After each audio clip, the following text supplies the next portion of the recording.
have been working with prisons and trying to better our criminal justice system, our prison system, and yet at the end of the day, what it's really going to take to be successful is meaningful rehabilitation.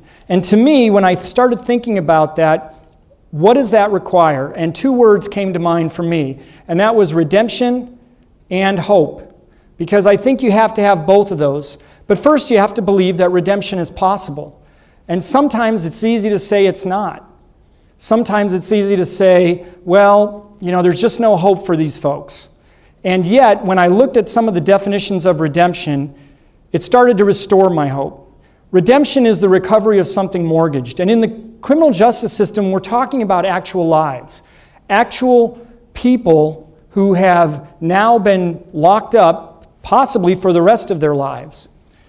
We're talking about salvation from an undesirable state, another definition for redemption.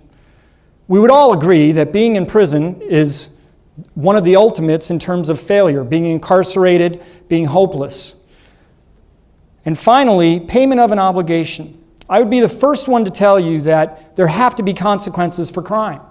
I think we would all agree with that there have to be consequences. And a definition that says redemption requires payment of an obligation resonates, I think, with those of us that understand what the true purpose of the criminal justice system is. Because at the end of the day, if all it is warehousing people, then we've already seen that that's going to fail. There has to be a debt paid to the victims and society, both in and out of custody.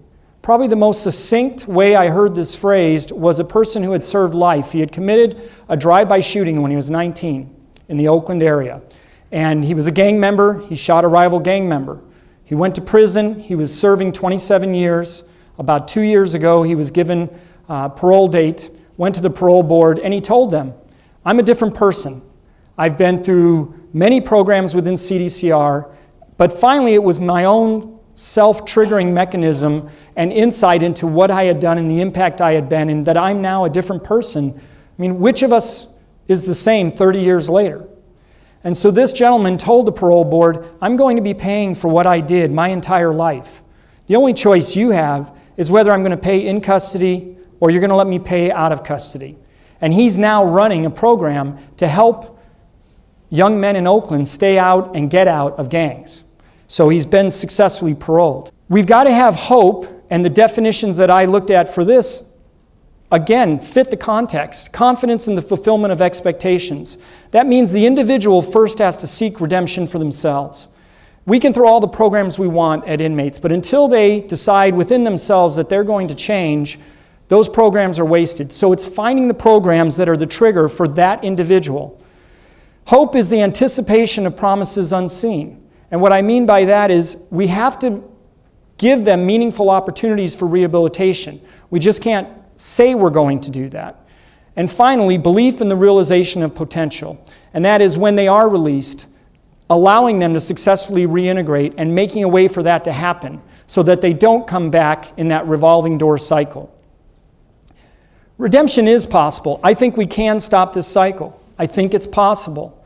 But I think it requires hope, and it requires action, and it requires commitment on the part of all of those that are involved in this system. We must accept finite disappointment, but never lose infinite hope. I believe redemption is possible. I hope you do too.